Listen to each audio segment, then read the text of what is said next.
네, 안녕하세요. 이번 시간에는 지난 시간에 이어서 생명보험 상품에 대해서 같이 한번 살펴보도록 하겠습니다. 세부적으로 종신보험, 연금보험 이런 주요 상품들은 다음 시간에 살펴볼 거고요. 이번 시간에는 생명보험 상품에 대한 전체적인 총론의 개념으로 이해해 주시면 될 것 같아요.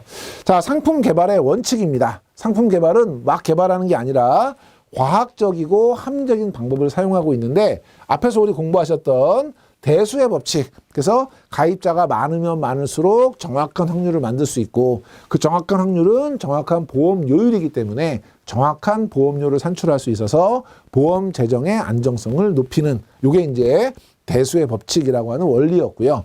두 번째, 수지상등의 원칙. 들어오는 돈, 계약자분들이 내신 보험료 총액하고 나가는 돈, 사고가 났을 때 보상하는 보험금에다가 일부 사업비를 더한 돈, 요 돈이 같아지는 그 시점에 최적의 보험료를 산출할 수 있다라고 하는 이 원리 두 개를 기초로 개발, 판매하고 있고요. 상품 개발이나 판매를 위한 기초 서류, 이거는 자주 나오는 건 아니지만 가끔 출제가 되면 많이 틀리시기 때문에 어떻게 사업을 할 건지 사업 방법서, 상품의 내용을 요약하고 있는 약관, 그리고 보험료 및 책임준비금 산출 방법서, 이런 거를 이제 제출하도록 하고 있고요. 상품 설명서에는 개발을 위한 기초서류는 해당이 안 되는 거죠. 그래서 요거 상품 설명서 넣어서 지문에 자주 출제하고 있고요. 그 다음에 보험업 법령상 신고사항의 경우에는 어디에 신고하냐면 금융위원회에 신고하도록 하고 있어요. 근데 이거를 생명보험협회에 신고한다, 이런 식으로 지문이 나고 있으니까 여러분이 챙겨봐 주시면 되겠습니다. 다음에 이제 우리 주계약, 그 다음에 특약인데요. 주계약은 기본 약관에서 정하고 있는 가장 주가 되는 그런 보장 내용이 될 거고요. 특약은 우리가 특별 약관이라 그래서 이 주계약에 있는 내용을 좀 보완하는 역할을 하기 위한 그런 내용들이에요. 그래서 주계약은 기본 보장 계약이다라고 저희가 정의를 하는데, 보험 계약에서 기본이 되는 가장 중심적인 보장이고요. 계약의 가장 큰 특징이자 가입 목적을 나타내는 것이고, 계약 성립의 기본이 되는 것이다. 그 다음에 독립적으로 판매할 수 있는 보험, 요 주계약 자체만으로도 거래할 수 있는 거죠. 그래서 주계약 자체만으로 보험 계약이 성립된다는 거, 요거를 잘 봐주셔야 돼요. 여기에서는 특약에 대해서는 세부적인 내용이 나오기도 하지만 시험에 자주 나오는 게 뭐냐면, 특약만 독립적으로 팔 수 있느냐? 없어요. 주계약만 독립적으로 팔 수 있느냐? 있어요. 이거를 말을 바꿔서 주계약은 독립적으로 팔 수 없다거나 특약은 독립적으로 팔 수 있다거나 바꿔서 문제가 많이 나니까, 일단 주계약 자체만으로 계약이 성립한다는 거 눈여겨봐 주시고, 주계약만의 상품 판매는 불가능하다, 틀린 거죠. 특약은 추가 보장 계약이에요. 그래서 특별 약관이라고 하는데, 주계약에 부가해서 붙여서 계약을 하는 것이고, 계약자의 보장과 편의를 도모하는 것이 있고요. 그러니까 계약자의 보장을 확대해 주거나 아니면 계약자의 편의를, 예를 들면 자동이체 특약 이런 거는 보험료를 자동이체로 낼 수 있도록 편의를 도모해 주는 거잖아요. 이런 이제 보장이나 편의를 도모하는 경우도 있고, 장래의 변경 내용을 미리 반영해서 적용하는 그런 특약도 있어요. 그래서 갱신 특약 이런 것들은 10년 뒤에, 3년 뒤에 갱신할 수 있도록 만든 어떤 장래의 변경을 반영한 특약이거든요. 그리고는 두 개로 나누어져 있다. 요거는 세부적인 내용에서 다시 한번 살펴보고요.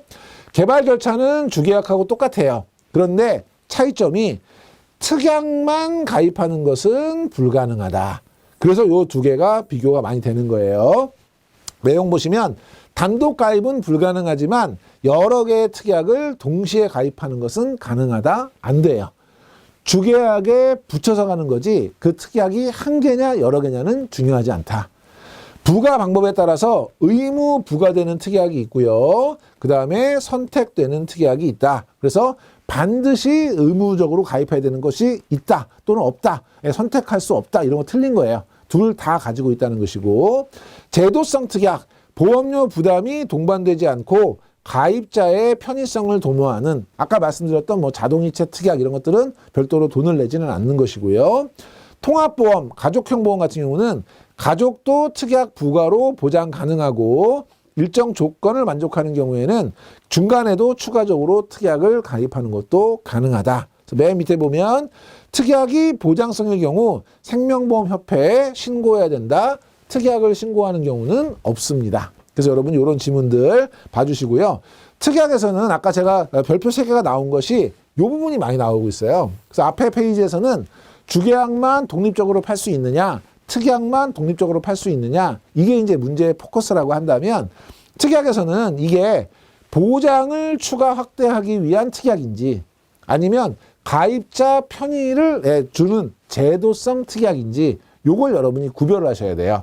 그래서 보장을 확대하기 위한 것은 암을 더 보장한다든지 성인병을 보장한다든지 치매 간병비 같은 것들을 보장하는 질병에 관련된 특약이 있고요. 재해 사망을 추가한다든지 휴일 재해 보상을 추가한다든지 이런 식의 재해 관련 특약이 있고요. 기타 입원이나 수술, 정기 특약 같은 것들이 보장을 확대하거나 보완하기 위한 그런 특약이고요. 가입자 편의를 위해서 별도의 보험료 없이 제공하는 특약이 있죠. 우량채 할인 특약이 있고요. 선지급 서비스 특약이 있고요. 연금 전환 특약이 있고요.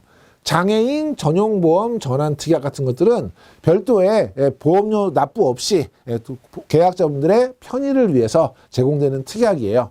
시험 문제는 다음 중 가입자 편의를 위한 특약으로 바르지 못한 것은 그러면 여기서 3개, 위에서 1개 또는 보장을 추가 확대하기 위한 특약으로 바르지 못한 것은 했을 때 골라내실 수 있도록 여러분이 2개를 비교하시는 게 중요하고요. 이왕이면 좀 적은 게 좋으니까 빨간 거를 여러분이 좀 암기해 주시면 될 것 같고 확장성에 따라서 독립특약이냐 종속특약이냐 이걸 좀 나누고 있어요. 그래서 독립특약은 상품을 구분하지 않고 어떤 주 계약에도 부과 가능한 그래서 독립적인 특약이어서 요 자체로 상품이 되는 것은 아니지만 어느 계약에도 붙일 수 있는 독립성을 가지고 있는 특약이 있는 반면에 종속특약이라 해서 특정 상품에만 부과할 수 있는 특약 요거를 이제 우리가 종속특약으로 구분합니다. 이것도 여러분이 개념만 기억해 주시면 되겠습니다. 자, 다음 이제 개인보험과 단체보험인데요. 개인보험은 피보험자를 개인으로 한정해서 체결하는 보험이에요. 단체보험은 반대로 일정 조건을 구비한 단체 구성원을 피보험자로 하는 단체 또는 대표자가 가입하는 보험이고요. 보험료를 일괄적으로 따로따로 내지 않고 한꺼번에 낸다든지 뭐 일부 보험에 대한 할인을 해준다든지 이런 계약 관리가 편하고 보험료가 저렴한 것이 특징이다.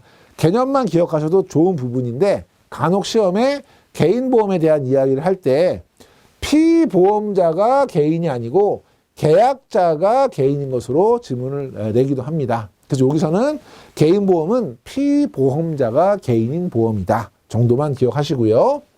다음에 이제 보장성 보험과 저축성 보험인데 요거는 만기에 받는 환급금하고요. 그 다음에 내가 낸 납입 보험료하고요. 납입 보험료하고 얘를 비교하는 거죠. 그래서 만기에 받을 게 내가 낸 거보다 작거나 같다. 최소한 크지 않다. 그러니까 내가 낸 거보다 더 받는 경우는 없다. 이걸 우리가 보장성 보험이라고 하고요. 더 받는다. 보험 차익이 생긴다. 그럼 이거를 저축성 보험이라고 그래요. 그래서 가장 기본적으로는 요거를 물어보는 문제가 출제가 됩니다. 그래서 생존 시 지급되는 보험금의 합계액이 납입한 보험료보다 작아야 되죠. 작거나 같아야 돼요. 그러니까 초과하지 않는 보험을 저축성 보험이라고 한다. 틀린 거죠. 각종 위험 보장에 중점을 두고 있어서 기간이 정해져 있는 정기보험 그리고 기간이 정해져 있지 않고 사망 시까지 보장하는 종신보험 이런 것들이 대표적인 이제 보장성 보험이고요. 생존 급부 여부에 따라서 순수 보장성 보험과 만기 환급형 보장성 보험 그래서 생존했을 경우에 일부를 환급해 주느냐 아니면 아예 소멸되고 없어지느냐 요 차이인 것이고 재해 질병 간병 상태 시에 고액 급부를 보장하는 제3보험 요것도 이제 우리 4편에서 공부를 할 거죠. 제3보험도 보장성 보험에 해당이 된다. 그래서 요 보장성 보험의 정의가 시험에 자주 나오고 있습니다. 만기 시 받게 되는 만기 환급금이 보험 가입 금액이 된다. 환급금과 가입 금액은 다른 거죠. 가입 금액은 내가 사망하면 3억 주세요. 이게 가입 금액인 거고 환급금은 끝나고 나서 돌려받는 돈이니까 이거는 전혀 다른 금액이에요. 그런데 그것이 된다라는 지문 이런 것도 눈여겨봐 주시고, 저축성 보험은 생존 시 지급되는 보험금의 합계액이 납입한 보험료를 초과하는 거죠. 더 큰 보험을 저축성 보험이라 그래요. 그래서 생존 시 지급되는 보험금이 보험료를 초과하지 않는 것이 저축성 보험이다. 그건 보장성 보험인 것이고요. 위험 보장 기능보다는 저축 기능이 강화되어 있죠. 그래서 종류가 어떤 것들이 있냐면 연금보험, 교육보험, 연금저축보험, 저축보험 이런 것들이 있어요. 그래서 너무나 쉬운 문제로 날 때는 다음 중 저축성 보험으로 보기 어려운 것은 사이에 정기보험 이런 거 끼워 놓으면 여러분이 맞추시면 되는 거고요. 자, 주계약 보험 사고에 따른 분류에서 지금부터는 생명보험 상품 분류인데요. 요거는 세부적인 내용도 중요하지만 여러분이 뭘 보셔야 되냐면 위에 큰 제목을 보셔야 돼요. 예를 들어서 다음 중 주계약 보험 사고에 따른 분류에 해당하지 않는 것은, 그러면 생존보험, 사망보험, 생사혼합보험 말고 다른 거 하나, 예를 들면 뭐 갱신형 보험 뭐 이런 게 들어오면 여러분이 찾아낼 수 있어야 되는 거죠. 그래서 각각의 보험들의 특성도 중요하지만 구분하고 있는 기준이 뭔가, 요걸 여러분이 눈여겨봐 주셔야 돼요. 그래서 보험 사고에 따라서 생존보험은 살아있으면 받는 거고요. 사망보험은 사망했을 때 받는 거고요. 생사혼합보험은 둘 다 받는 거죠. 그러니까 사고가 뭐냐, 생존이냐, 사망이냐, 둘 다냐, 이걸로 분류한 거예요. 생존보험은 피보험자가 보험 기간이 끝날 때까지 생존에 있을 때만 보험금이 나가는 보험이에요. 만약에 중간에 사망하면 없어지는 거죠. 자, 그래서 현재 우리나라의 경우에는 그냥 사망하면 없어지는 이런 것보다는 같이 부가가 되어서 판매가 되고 있고, 가장 대표적인 것이 연금보험이라든지 교육보험 같은 것들이 대표적인 생존보험이 되겠습니다. 자, 사망보험은요, 피보험자가 보험기간 중에 사망했을 때만 받는 거죠. 네, 사망하지 않고 끝까지 생존하면 또 역시 없어지는. 근데 지금 우리나라 같은 경우는 끝까지 갔을 때 생존하면 환급금을 돌려주는 형태로 섞여서 지금 판매가 되고 있긴 한데, 사망 시 고액 보장이 된다는 것이 장점이고요. 일정한 기간을 정한 정기보험하고 사망 시까지 보장하는 종신보험으로 구분하고 있고, 우리나라 정기보험은 만기 환급형이 많죠. 근데 우리나라에서는 만기 환급형 상품을 판매하지 않는다. 틀린 거죠. 그래서 원칙적으로는 그렇지만 지금은 둘이 섞여서 판매가 되고 있고, 생사혼합보험은 사망보험금을 지급하는 사망보험과 만기 보험금을 지급하는 생존보험을 합한 거예요. 그래서 사망보험의 보장과 생존보험의 저축 기능을 함께 갖고 있는 이런 특성을 가지고 있다. 자, 다음에 우리 적립금 운용 방식에 따라서 계정이 분리되는지 여부에서, 계정이 분리되지 않고 일반 계정에서 같이 운용이 된다. 그러면 일반 계정보험이라고 하고요. 별도로 분리해서 얘는 따로 관리하고 따로 운영하고 따로 성과를 분석해야 된다 그러면 별도의 특별한 계정을 만들어서 운영하는 특별 계정보험으로 나누어집니다. 그래서 첫 번째, 계정을 별도로 분리하지 않고 운영하는 보험이고, 대부분의 생명보험 상품은 일반 계정보험이다. 요거 기억하시고요. 위에 보면 보험금 액수의 사전 확정 여부에 따라서 일반 계정보험과 특별 계정보험으로 구분한다라고 되어 있는데, 요거 마찬가지로 위에 구분 기준하고 그 다음에 아래 상품들이 잘 매칭이 돼 있냐, 이걸 물어보는 거죠. 이런 형태의 질문들이 많이 납니다. 지금 일반 계정보험과 특별 계정보험은 계정 분리 여부에 따른 것이고, 보험금 액수가 사전에 확정되느냐 아니냐에 따라서 사전에 확정이 되면 우리가 정액보험이라고 하고, 확정이 안 되고 그 사고가 발생했을 때 손해를 산정해서 그 손해를 보장하는 걸 우리가 실손보험이라고 그러죠. 그러니까 보험금의 사전 확정 여부에 따라서는 정액보험과 실손보험으로 구분한다. 이게 맞는 거거든요. 이런 식의 문제가 나오기 때문에 기준과 상품을 잘 기억하시라는 말씀을 드린 거고요. 특별계정보험은 특정 계약의 손익을 구별하기 위해서 따로따로 관리해야 되는 거죠. 자산을 분리해서 별도의 계정을 설정, 운용하는 이런 형태의 보험이고요. 계정 간의 자산과 발생 손익을 엄격하게 구분해서 계약자 간의 형평성과 보험 경영의 투명성을 높이기 위한 것이고요. 대표적인 상품이 연금저축보험, 퇴직보험, 변액보험, 퇴직연금 실적배당보험, 그리고 자산연계형 보험 이런 것들이 있어요.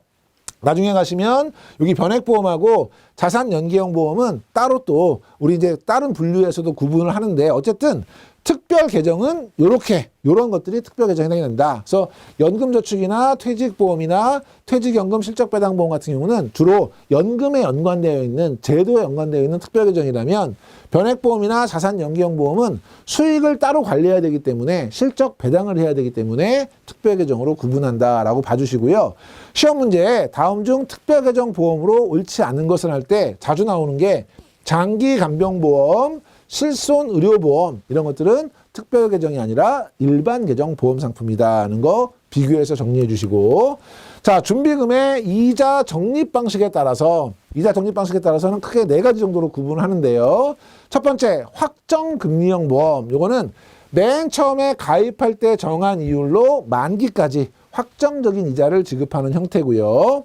금리 연동형 보험, 요거는 뭐냐면 자산운용 수익률이라든지 시장 금리에 따라서 일정 기간마다 적립 이율을 변동시키는 확정금리의 반대 변동금리형인데, 변액보험을 뺀 나머지 대부분의 저축성 보험은 금리 연동형으로 운영이 되고 있죠. 그래서 여러분 참고로 보시고, 자, 실적 배당형 보험, 이게 변액보험인 거죠. 그래서 보험료 적립금을 펀드로 운영하고요. 펀드는 특별 계정에서 운영하고요. 유가증권, 주식이나 채권과 같은 유가증권에 투자하고요. 운용 실적을 매일, 변액보험뿐만 아니라 대부분의 펀드는 매일매일 운용 성과를 평가합니다. 그래서 시험에 이거를 매월이라고 내기도 해요. 매월은 아닌 거고요. 보험금에 반영하는 보험이고 변액보험이 대표적이다. 여기 보시면 특정 자산의 운용 실적에 연계해서 성과를 지급하는 게 실적 배당형 보험이다. 틀린 거예요. 왜냐하면 실적 배당형 보험은 특정 자산이 아니고 특별 계정에 연계한 실적을 더해주는 것이고, 요거는 밑에 있는 자산 연계형 보험, 여기 특정 자산의 운용 실적에 연계해서 성과를 지급하는 보험, 요 설명인 거죠. 이렇게 바꿔서 설명하더라도 여러분이 챙겨주시고, 최저 보증 이율을 설정할 수 있다는 게 변액보험하고의 가장 큰 차이점이고, 그리고 연계 자산 수익률에 따라서 추가 이율을 보장합니다. 그러니까 변액보험보다는 안정적이에요. 왜? 최저 보증을 해줄 수 있으니까요. 일반 보험보다는 높은 수익을 기대할 수 있어요. 왜? 추가 이율을 보장하니까. 그래서 시험 문제에 변액보험보다 더 높은 수익을 기대할 수 있다. 물론 경우에 따라서 더 높은 수익이 날 수도 있어요. 그렇지만 일반적으로 자산연계형 보험은 변액보험이 아니라 일반 보험보다 높은 수익을 기대하는 것이고, 변액보험보다는 안정성을 높이는 것이 원래 목적인 것이죠. 그래서 이건 틀린 지문이고, 투자 성과가 100% 계약자에게 귀속된다? 그러면 최저 보증을 못하겠죠. 그러니까 최저 보증을 제외한 나머지가 귀속이 될 것이고요. 이런 형태의 지문들도 참고로 봐주시고, 보험 금액이 보험 계약 시 정해지는지 여부, 아까 앞에서 잠깐 틀린 지문으로 나왔던 것이죠. 보험 금액이 사고가 발생할 때 보험금 액수가 계약할 때 이미 확정이 돼 있는, 수술 한 번 할 때마다 300만 원, 입원 한 번 하시면 10만 원, 이런 식으로 계약 시점에 확정돼 있는 상품, 대부분의 생명보험 상품이 해당이 되고요. 정액보험이라고 합니다. 그런데 실손보험은 뭐냐면 사고 시 발생하는 비용이나 손실을 실제 금액만큼 보장한다 그래서 우리가 실손보험이라고 하고요. 가장 대표적인 실손보험이 의료 실손보험 같은 것 있죠. 실비보험 같은 것들이 실손보험이고, 그래서 실손의료보험 단독 상품으로만 가입할 수 있고, 도덕적 해이를 방지하기 위해서 본인 부담 제도를 도입하고 있다. 무슨 얘기냐면 실손 의료보험이 되니까 좀 과잉 어떤 치료라든지 아니면 과잉 의료 서비스를 이용한다든지, 그래서 전체 어떤 계약자분들의 보험료가 인상되는 이런 걸 막기 위해서 일부는 자기 부담을 인정해서 도입하고 있어요. 관련돼서 어떤 시험 문제가 나왔냐면, 실손보험은 보험사고 시 발생하는 비용 및 손실을 전부 보상하는 보험이다. 얼핏 들으면 맞는 것 같아요. 근데 이게 틀린 지문이에요. 왜냐하면 전부 보상하는 게 아니라 본인 부담이 있기 때문에 본인 부담을 제외한 금액을 보상합니다. 그래서 시험 문제를 푸실 때 지문을 보시고 그중에서 가장 맞는 거 또는 가장 틀린 거 고르시는 게 중요한 거예요. 이런 지문도 눈여겨봐 주시고요. 일정 보험기간이 경과할 때 보험료를 재산정하느냐 그렇지 않느냐. 재산정하려면 다시 가입해야 되죠. 이걸 우리가 갱신이라고 합니다. 자, 그래서 첫 번째 갱신형 보험은 일정 기간이 경과가 되면 연령도 달라지고요. 위험률도 달라지니까 그런 것들을 변경해서 보험료를 다시 산정해서 유지하는 보험이에요. 주로 연세가 많아질수록 시간이 경과할수록 위험은 커지기 때문에 보험료가 인상되는 경우가 많죠. 큰 위험률 변동 시 보험료를 조정해서 안정적인 보험 계약 운용을 위해서 도입한 것이고, 갱신 전 자동 갱신 안내장을 계약자에게 발송하고 실손 의료보험이라든지 질병보험이라든지 간병보험이라든지 위험이 커지는 것을 반영을 해줘야 되는데 그 위험을 앞에다 다 반영하면 보험료가 너무 비싸니까 시간이 지나면서 반영되도록 만든 이것이 이제 갱신형 보험이에요. 밑에 비갱신형 보험은 그렇게 하지 않는 거죠. 한번 가입하면 끝까지 쭉 가는 거겠죠. 보험 가입 이후에 보험료가 변동되지 않는 보험이고요. 중요한 건 요거예요. 대부분의 생명보험은 비갱신형이다. 그래서 시험 문제에는 대부분의 생명보험은 갱신형 보험이다. 틀린 거고요. 그 다음에 경우에 따라서 비갱신형 보험은 대부분의 생명보험인데 이때 반드시 갱신 안내장을 계약자에게 발송해야 된다. 이것도 틀린 지문이에요. 왜 틀린 지문이에요? 비갱신형 보험은 갱신 안내장을 발송할 필요가 없는 것이죠. 예, 그런 것도 여러분이 같이 챙겨주시고. 자, 다음에 우리 해약 환급금 수준에 따른 분류인데요. 표준형 상품이라고 하는 것과 저해지 환급형 상품이라는 게 있어요. 표준형은 평균 보험료 방식으로 인해서 발생하는 해약 환급금을 정상적으로 모두 지급하는 거예요. 그렇기 때문에 해지자 수를 잘못 예측해서 재무적인 영향이 되는 게 없죠. 왜냐하면 그걸 다 감안한 충분한 보험료를 받았기 때문에. 그런데 저해지 환급형은 뭐냐면 해약 환급금을 적게 준다고 약속을 하는 대신에 보험료를 낮게 책정해서 싸게 가입할 수 있도록 하는 요 형태의 상품이 저해지 환급형이에요. 만약에 해지자 수가 많아지면 해지 환급금은 작지만 돌려줘야 되는 것이고, 지금 들어온 보험료 자체가 작기 때문에 이걸로 보험을 운영할 때 재무적으로 악영향을 미칠 수 있는 것이 단점이고요. 순수 보장형 상품이나 연금 보험에 한해서 개발이 가능하고, 최근에는 저해지뿐만 아니라 아예 해지 환급금이 없는 무해지 상품도 출시가 돼서 판매가 되고 있고, 중도해지 시에 해지 환급금이 적을 수도 있고 경우에 따라서 아예 없을 수도 있기 때문에 그런 부분에 대해서는 충분한 설명이 필요하다. 그래서 이거는 저해지 상품에 대한 정의가 중요할 것 같고요. 보험료가 낮다는 거 잘 챙겨두시면 될 것 같고, 마지막으로 기타. 진단을 받냐 진단을 받지 않냐에 따라서 계약 인수 여부를 결정하기 위해서 진단이 필요하다면 진단보험, 진단 없이 가입한다면 무진단보험, 이렇게 이야기할 수 있고요. 배당보험과 무배당보험, 사업이익을 계약자에게 분배하면 배당보험, 분배하지 않으면 무배당보험으로 분류를 합니다. 그래서 이 분류는 여러분이 기준과 상품을 매칭하는 거 다시 한번 유념하시고 잘 챙겨봐 주시고요. 이번 시간 여기까지 정리하시고 다음 시간에는 우리 세부적인 생명보험의 주요 상품들에 대해서 같이 살펴보도록 하겠습니다. 이번 시간에 강의 들으시느라고 수고 많이 하셨습니다. 네, 안녕하세요. 이번 시간에는 지난 시간에 이어서 우리 3편 마지막 시간입니다. 주요 생명보험 상품이고요. 각각의 상품들이 쭉 나열이 되기 때문에 내용이 굉장히 많아요. 여러분들이 그중에서 중요하다고 생각하는 거에 여러분이 포인트를 두고 잘 학습하시는 그런 요령이 좀 필요한 그런 챕터가 되겠습니다.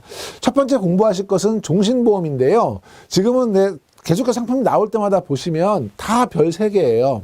무슨 얘기냐면 어디서 나와도 다 나온다는 거거든요. 오늘은 종신보험이 나온다면 내일은 연금보험이 나오고 이런 식이기 때문에 중요하지 않은 것이 없어요. 그래서 여러분이 다 챙겨봐 주셔야 되는데, 먼저 종신보험은 보장기간이 평생이죠. 예, 평생이고 대표적인 사망보험이에요. 그런데 두 번째 있는 지문처럼 사망을 보장하는 모든 보험은 종신보험이다. 틀린 거예요. 예, 그리고 보험기간을 미리 정해놓고 사망보험금을 지급한다. 이거는 정기보험이죠. 종신보험은 보장기간이 평생이니까 정해놓는 것은 아니고요. 특정 시점에서 생존시 보험을 지급한다. 이것도 틀린 거죠.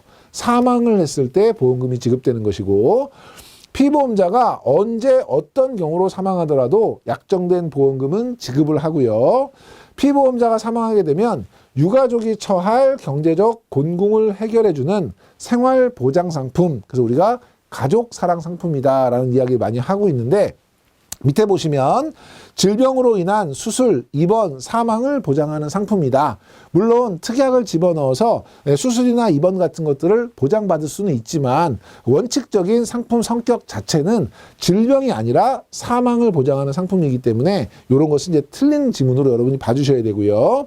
납입한 보험료의 합계액보다 생존 시 지급받을 보험금이 더 크다. 이거는 저축성 상품이 아니라 보장성 보험이기 때문에 더 작겠죠. 이런 지문도 눈여겨봐 주시고요. 특징 한번 볼게요. 소득 수준이나 라이프 사이클에 맞는 다양한 보장의 조합이 가능한 맞춤형 상품이고요. 다양한 특약들을 부과할 수가 있죠. 그래서 하나의 보험을 통해서 여러 개의 보험 가입 효과를 노릴 수 있는 우리 종합보장형 설계가 가능하다. 이것이 이제 기본적인 특징인데요. 밑에 보시면 대표적인 사망보험으로 특약을 추가해서 설계하는 것은 제한된다? 아니요. 특약을 자유롭게 조합할 수 있는 맞춤형이고요. 보장성 보험의 세액공제 혜택을 받을 수 있다. 보장성 보험이니까 당연히 받을 수 있겠죠. 12% 100만 원 한도로 받을 수 있는 거예요. 세액공제율은 12%고요. 자, 다음에 이제 우리 교육보험, 어린이보험인데요. 두 개가 좀 차이가 있어요. 교육보험 같은 경우는 교육 자금을 마련하기 위한 것이라면 어린이보험 같은 경우는 어린이의 상해나 질병에 대비하는 성격을 갖고 있거든요. 교육보험은 자녀의 교육 자금을 종합적으로 보장하는 보험입니다. 그래서 부모가 생존했을 때는 교육 자금을 지급하고요. 혹시라도 부모가 사망하게 되면 양육이 필요하잖아요. 교육 자금과 양육 자금을 같이 지급을 하는 형태고, 종신보험의 활성화, 학자금 지급하는 어린이보험 출시, 이런 이제 다양한 상품들이 출시가 되면서 판매량은 좀 감소하고 있는 그런 상품이 되겠습니다. 자, 내용을 보시면 각종 질병과 상해 등을 중점적으로 보장한다. 마찬가지로 특약은 넣을 수 있으나 중점적인 보장은 교육자금 마련이고요. 부모의 생존 시 보험금을 지급하지 않는다. 생존했을 경우에는 교육자금을 지급하죠. 부모가 사망할 경우 사망보험금이 지급되고 계약은 소멸된다. 부모가 사망했을 경우에 대비해서 교육자금과 양육자금을 지급하죠. 사망보험금 지급하고 소멸되는 것은 아니에요. 성격 잘 봐주시고, 변액형 상품도 판매되고 있다. 요거는 맞는 지문입니다. 잘 봐주시고요. 자, 어린이보험은 교육보험하고 성격이 좀 다른 거예요. 그래서 밑에 보시면 어린이와 청소년기에 질병이라든지 상해 등을 중점적으로 보장합니다. 다만 여러분이 꼭 기억하실 거, 사망은 보장하지 않습니다. 근데 사망을 보장하는 보험이다. 틀린 거고요. 경제적 독립 이전에 부모가 사망하시게 되면 학자금이나 양육비를 지원하는 형태로도 판매가 되고 있고, 어린이보험은 사망을 보장하는 급부 설계는 원칙적으로 금지가 되어 있습니다. 불가능하고요. 만 15세 미만이 사망했을 경우에는 납입보험료와 책임준비금 중에서 큰 금액을 지급하고 계약은 소멸이 됩니다. 그래서 납입보험료하고 책임준비금인데 이것을 해지환급금이라든지 사망보험금으로 이제 표시하는 경우가 있어요. 이건 틀린 지문이고, 둘 중에서 큰 거를 지급하는데 작은 금액을 지급한다라고 하는 지문도 눈여겨서 봐주시면 되겠습니다. 밑에 보시면 각종 인성 프로그램 서비스를 추가할 수 있고 변액형 상품도 판매되고 있다라고 되어 있는데, 요거는 위에 있는 교육보험에 대한 설명이에요. 그러니까 어린이보험에서 이렇게 지문이 나오게 되면 요거는 틀린 지문이다라고 여러분이 골라내 주셔야 되겠습니다. 다음에 우리 유니버셜 보험인데요.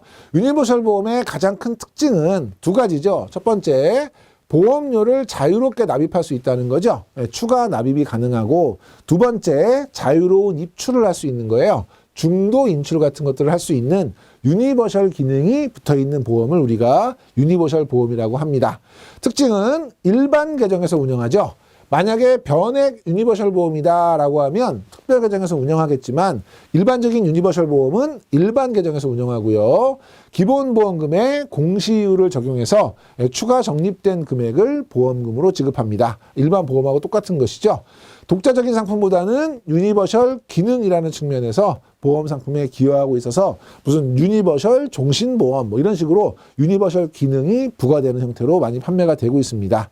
자, 일반 계정에서 운용할 수 없다. 틀린 거고요. 일반 계정에서 운용되고 있고 변액으로는 개발할 수 없다. 변액 유니버셜 보험도 개발돼서 출시돼서 판매가 되고 있죠. 이런 지문 눈여겨서 봐주시고요. 다음에 장애인 보험인데요. 장애인 보험은 장애인은 신체적, 정신적 장애로 오랫동안 일상생활이나 사회생활에서 상당한 제약을 받는 자를 우리가 장애인으로 봅니다. 중요한 건 정신적인 장애를 포함한다는 거예요. 그래서 지문에 정신적 장애는 장애인에 해당되지 않기 때문에 장애인 보험에 가입할 수 없다. 틀린 지문이고요. 상위자는 장애인 보험 가입 대상자이다. 요거는 맞는 지문이에요. 눈여겨봐 주시고. 두 번째, 장애인의 보험 가입 기준 및 절차를 보시면 비장애인과 마찬가지로 통상적인 보험 상품 가입이 가능하고요. 물론 언더라이팅을 거치겠죠. 그래서 시험 문제 보면 밑에 장애인으로 등록된 경우에는 심사 과정을 생략할 수 있다. 무조건 인수해야 된다. 틀린 거고요. 동일한 절차를 거치는 것이고 심사부서는 비장애인과 동일하게 보험 가입 여부라든지 인수 조건이라든지 이런 것들을 결정할 수 있습니다. 보험회사는 정당한 사유 없이 차별한다든지 청약을 거절하는 것은 금지인데 만약에 심사를 했는데 인수할 수 없다면 정당한 사유로 거절하는 것은 가능합니다. 요거는 사유 없이 거절하거나 사유 없이 차별하는 걸 의미하는 것이고 이걸 만약에 위반을 했다. 그러면 3년 이하의 징역, 3천만 원 이하의 벌금형에 처해지게 됩니다. 밑에 생명보험 업계는 장애인 보험 계약 인수를 위한 모범 규준을 제정해서 운영을 하고 있고요. 요 관련된 법률은 장애인 차별 금지 및 권리 구제 법률에 의해서 이런 조항들을 운영을 하고 있고 생명보험 협회는 장애인 보험 가입 차별 방지를 위해서 신고센터를 별도로 운영을 하고 있습니다. 시험 문제에 요 신고센터를 금융감독원에서 운영하고 있다. 이런 시험 문제 많이 나오고 있거든요. 여러분 요거 헷갈리지 않도록 정리해 주시고요. 자, 장애인 전용 보험이라는 것이 있는데 요거는 장애인 전용으로 표시된 보험을 얘기하겠죠. 밑에 보시면 장애인의 사회복지를 증진하고요. 최소 생계를 유지하고요. 질병 및 사망 등에 대한 보장을 목적으로 하는 거예요. 2001년 일반 보험에 비해서 보험료는 상대적으로 저렴하고요. 그러니까 장애인 보험이니까 보험료는 저렴하고 나중에 받는 돈은 상대적으로 좀 많은 이런 형태로 이제 운영을 하겠죠. 장애인 전용 보장성 보험을 출시했어요. 사망보험금, 암진단금, 입원비, 통원비, 암사망보험금, 재해장애급여 이런 것들을 지급합니다. 관련해서 시험 문제에는 질병과 상해는 보장하지만 사망은 보장하지 않는다. 뭐 이런 질문이 나온 적이 있는데 사망도 보장을 합니다. 2004년에 일반 종신연금보다 우리 종신보험 같은 경우는 보험료를 저렴하게 갔지만 연금 같은 경우에는 연금액을 많이 가겠죠. 그러니까 많은 연금을 지급하는 장애인 전용 연금보험을 출시를 했고요. 연금 개시 이후에 생활비 목적의 연금이나 피보험자 부모 사망 시 연금을 지급한다. 이런 것이고 세제 혜택이 있었죠. 장애인이 수익자인 보험에 대해서는 증여세를 면제해줬죠. 얼마까지 면제해줬죠? 4천만 원 한도 내에서 증여세 비과세가 됐어요. 이건 우리 상속증여에서 살펴본 내용인데 여기서도 굉장히 중요하고요. 장애인 전용 보장성 보험은 세액공제를 해줄 때 일반 보장성 보험은 12% 100만 원인데 장애인 전용은 15% 100만 원이죠. 두 가지를 기억하셔야 되죠. 15%로 높여준다. 공제율은 높여준다. 세액 공제율은. 그런데 한도는 100만 원으로 똑같다. 그래서 시험 문제에 조세특례제한법에 적용을 받는다라고 했는데 요 조항은 조세특례제한법이 아니고 소득세법이에요. 요 내용 눈여겨보시고 밑에 일반 보장성 보험보다 세액공제 한도가 높다. 세액공제 한도는 둘 다 100만 원이에요. 똑같고요. 공제율이 높은 거죠. 별도로 세액공제가 가능하다. 일반 보장성 보험과 장애인 전용 보장성 보험은 두 개를 가입하고 있다면 각각 일반 보장성 보험에서 12%, 장애인 전용 보장성 보험에서 15% 합산 최대 27%까지 공제받을 수 있었죠. 얘는 별도로 세액공제 가능하다는 동그라미 맞는 지문이고요. 2019년 1월 제도성 특약을 도입해서 일반 보장성 보험을 가입한 장애인도 세액공제는 가능하다. 그래서 우리 세액공제 공부하실 때 반드시 장애인 전용일 필요는 없다 그랬죠. 일반 보장성 보험도 가능한 것이고, 보험료 수준은 사업 비율이나 이자율을 우대 적용해서 보장이 유사한 일반 보험에 비해서는 보험료는 저렴하고 연금액은 많이 지급된다. 심사 기준은 가입 당시 건강 상태 등을 고려해서 가입 가능 여부나 인수 조건을 결정하고요. 무조건 인수하는 것은 아니다. 그리고 인수를 생략하는 것도 아니다. 기억해 주시고, 자, 연금보험으로 갈게요. 노후의 안정적인 생활 자금 마련을 위한 상품이죠. 그래서 연금 개시 전 이걸 우리가 위험 보장 기간이라고도 하고 제1보험 기간이라고도 하고, 연금 지급이 개시된 연금 지급 기간 제2보험 기간으로 구분합니다. 그런데 시험 문제에는 연금보험의 위험 보장 기간과 연금 지급 기간은 일부 중복된다? 아니요. 위험 보장 기간이 있고요. 그 다음에 연금이 지급되면 1보험 기간, 2보험 기간을 명확하게 나누고 있어서 중복되는 기간은 없어요. 자, 위험 보장 기간에 사망을 했다. 그러면 책임준비금 지급 후 계약은 소멸하게 되죠. 근데 이때 책임준비금 또는 사망보험금이 아니고 해지 환급금을 지급하고 계약은 소멸한다라고 하면 이것도 역시 틀린 지문이고요.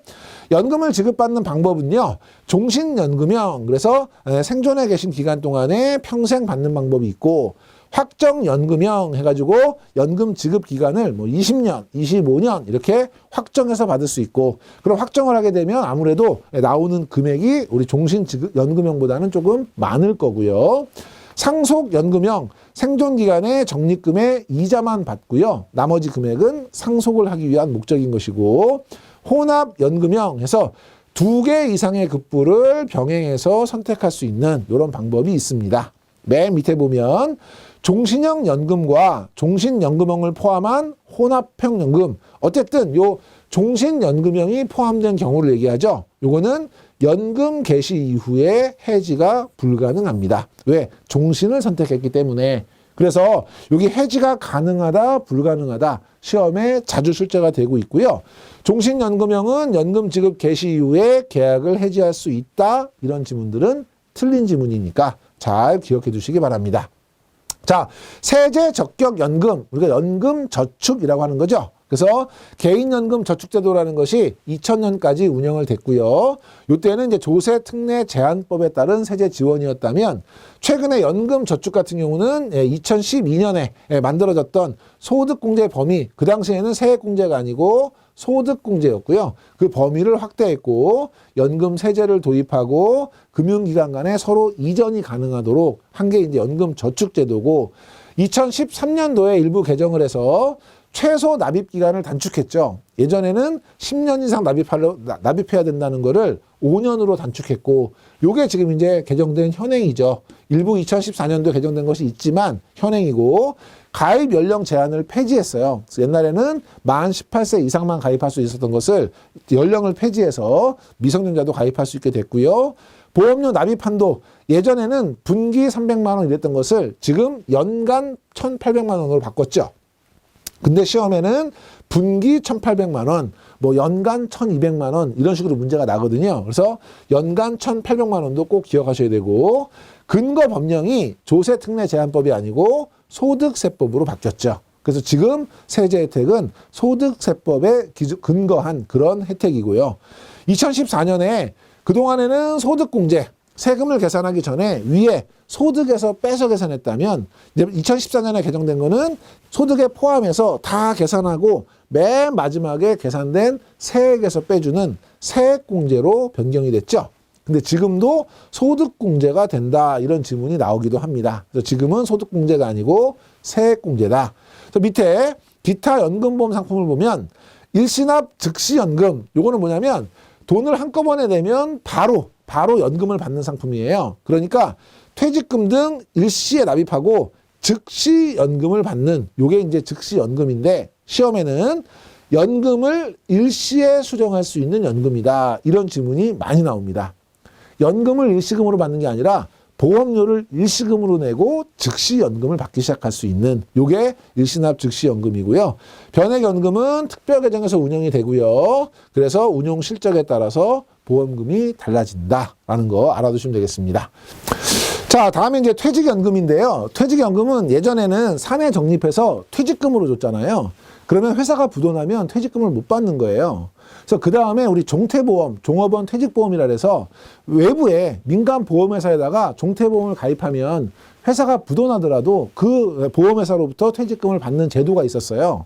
그런데 이거는 문제가 뭐였냐면 이 퇴직금이라고 하는 것이 기업이 언젠가 나가는 분에게 줘야 되는 부채로 받다는 거예요. 그러니까 어떤 기업가가 열심히 종퇴보험을 잘 가입을 하면 부채가 계속 늘어나는 거죠.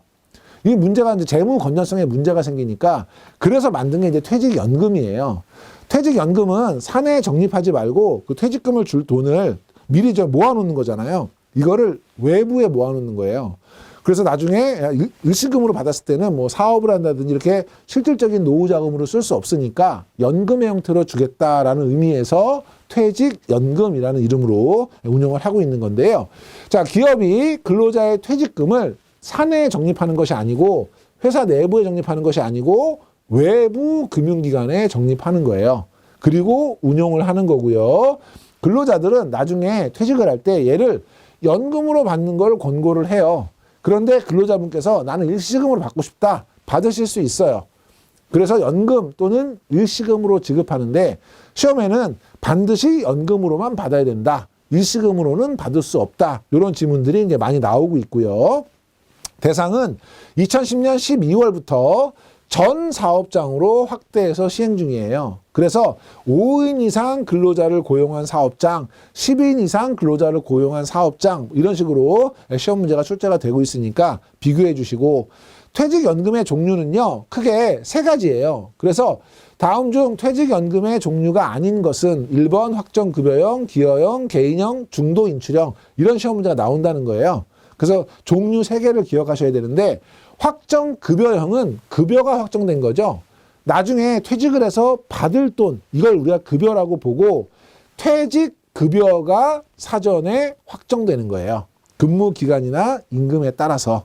그러면 사용자가 내는 돈, 사용자의 부담금은 변동되는 거예요. 왜냐하면 줄 돈은 정해져 있으니까 운용이 잘 안 되면 더 내야 되는 거고요. 운용이 잘 되면 덜 내도 되는 거죠. 그래서 운용 책임이 누구에게 있냐면 회사에게 있는 거고요. 운용 사업자와 회사가 나중에 퇴직급여를 주는 것이고 확정기여형은 컨트리뷰트가 내는 돈이잖아요. 그러니까 사용자가 내는 부담금이 사전에 정해져 있는 거예요. 그러니까 사용자가 일정한 금액을 퇴직금으로 계속 똑같이 적립하는 거예요. 그럼 운용은 누가 하는 거예요? 근로자 책임으로 운영을 하는 거예요. 그럼 나중에 운용이 잘 되면 근로자가 더 많이 가져갈 수 있는 거고 운용이 안 되면 덜 갖게 되는 거니까 얘는 퇴직급여가 달라져요. 뭐에 따라서? 운용 성과에 따라서 달라지는 것이고요.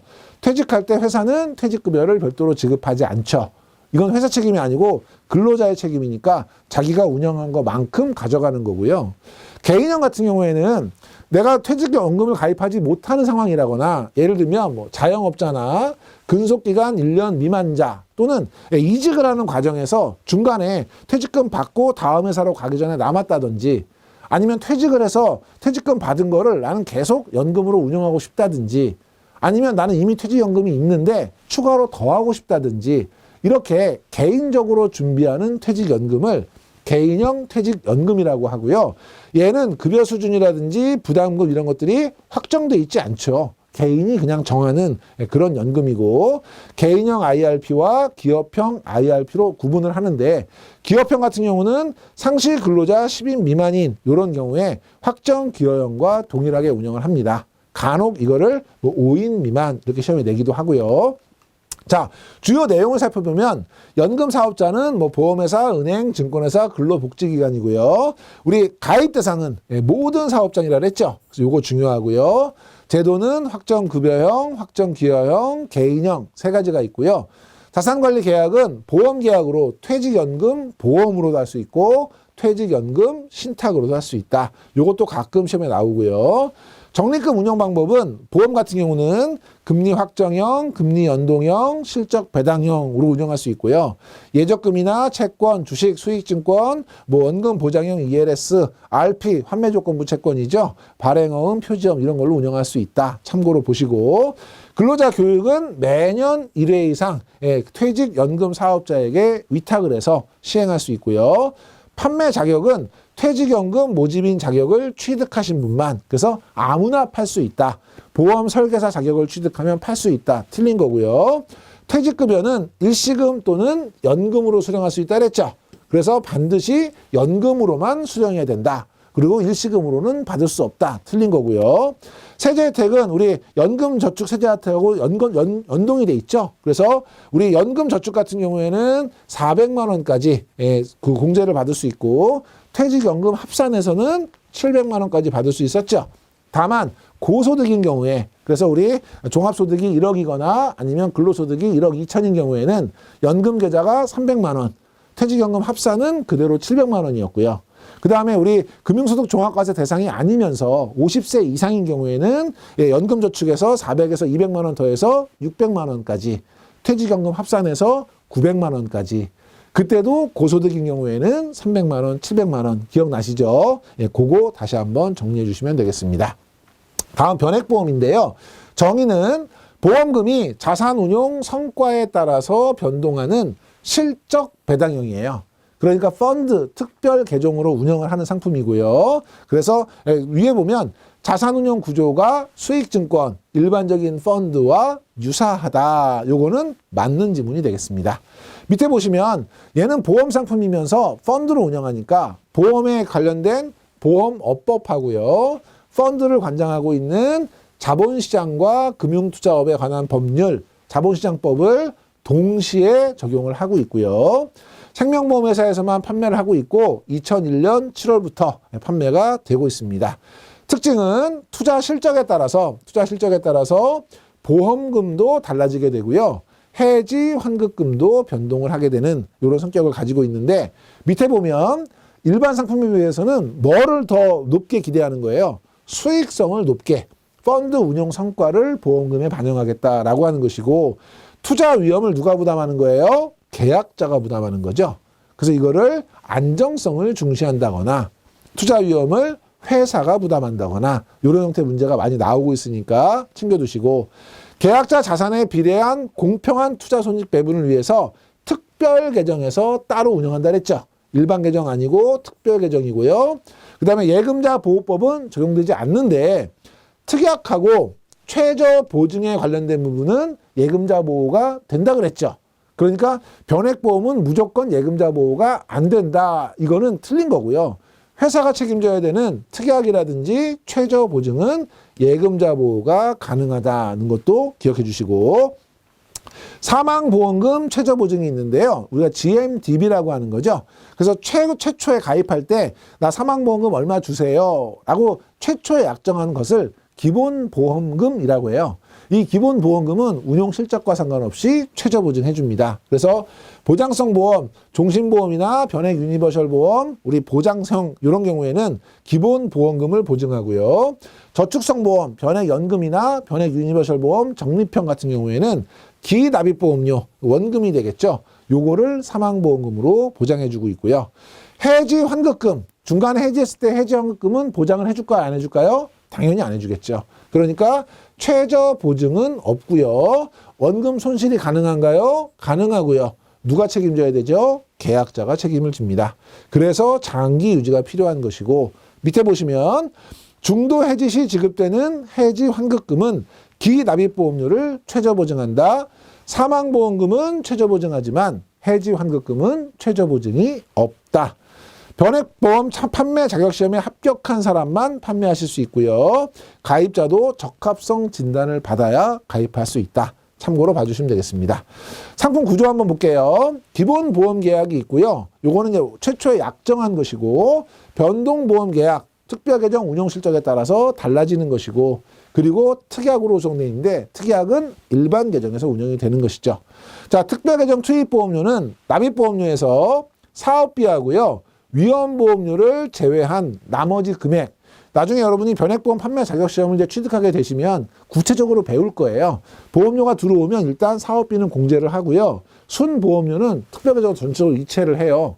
그런데 기간이 경과하면 위험보험료는 사고가 나면 거기에 대한 보상을 해줄 거지만 사고가 안 나면 자기 할 일을 다 했잖아요. 다시 일반계정으로 넘어와요.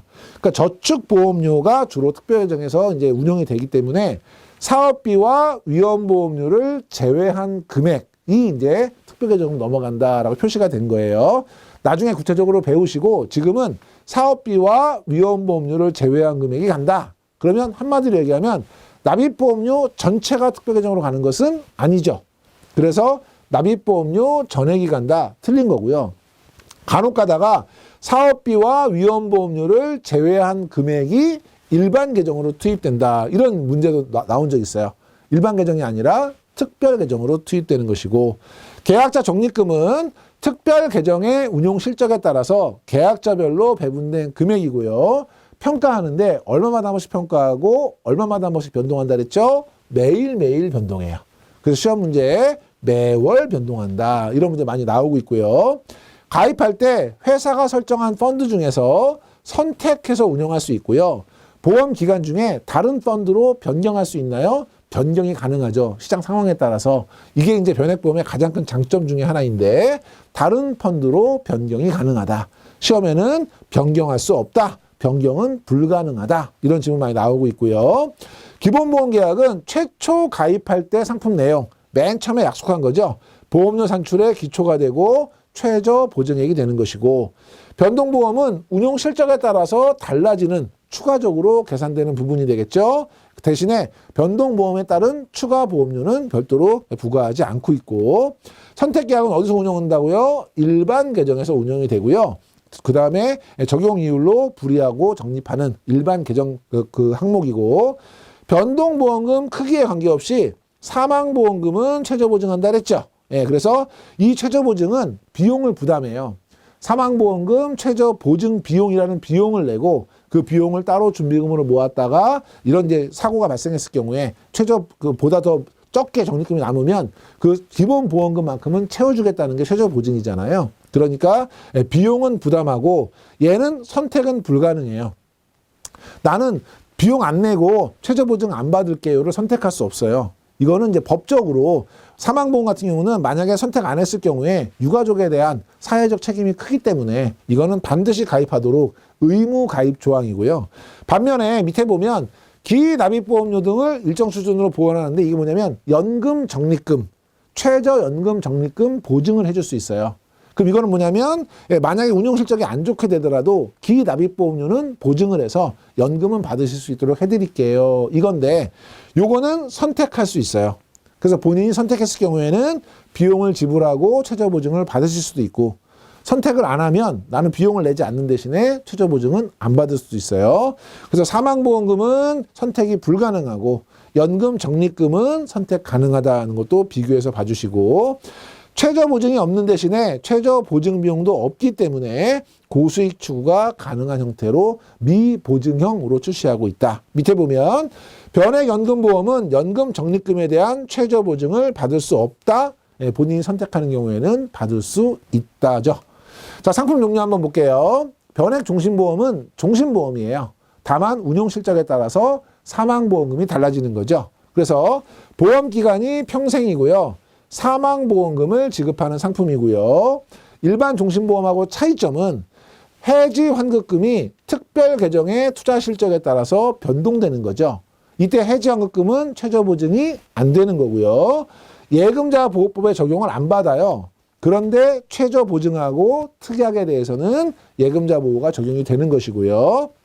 공통점은 다양한 특약을 부과해서 각종 위험 보장에 대비하는 맞춤형으로 설계할 수 있다는 것이고 피보험자의 건강 상태에 따라서 보험료 할인 혜택, 우량채 할인 같은 거 가능한 것이고 연금 전환 특약이 있어서 특정 시점에서 지급금을 연금으로 전환할 수 있고 일반 종신보험으로 전환하는 것도 가능하다. 그래서 변액종신보험은 저축성 보험에 해당한다. 틀린 거죠. 이거는 보장성 보험인 거고요.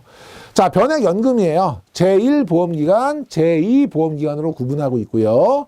제1보험기간은 위험을 보장받는 기간이고 제2보험기간은 연금이 지급되는 기간인 거죠. 그래서 제1보험기간 내 피보험자가 사망했다. 그러면 사망보험금이 나가는데 이거는 최저보증한다 그랬죠. 최저보증은 어디까지 해주냐면 기본보험금 플러스 계약자 적립금을 최저보증하고 경우에 따라서는 기납입보험료 이하인 경우에는 기납입보험료까지 최저보증하는 거고요.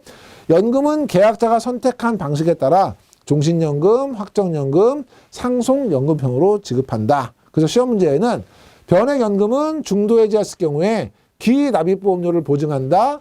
해지 환급금에 대해서는 보증이 없고요. 그 다음에 기본보험금과 계약자 적립금인데 계약자 적립금만 준다. 이것도 틀린 거고요. 자, 변액 유니버셜 보험 같은 경우는 변액 종신보험의 유니버셜 기능은 추가 납입을 할 수 있고 납입을 중단할 수 있고 그러니까 자유로운 납입과 함께 중도 인출이 가능한 이게 이제 유니버셜 기능이죠. 종합 금융형 상품이에요. 그래서 유니버셜 기능은 추가 납입도 가능하고요. 중도 인출도 가능하고요. 납입을 중단하게 되면 계약자 적립금에서 보험료 필요한 걸 대신 가져가는 걸 월 대체 보험료라고 하는데 요 기능도 추가가 돼 있어요. 월 대체 보험료 기능은 의무 납입 기간 이후에 보험료 납입을 중지해요. 그러면 보험료가 안 들어오니까 필요한 돈을 어디선가 갖고 와야 되잖아요.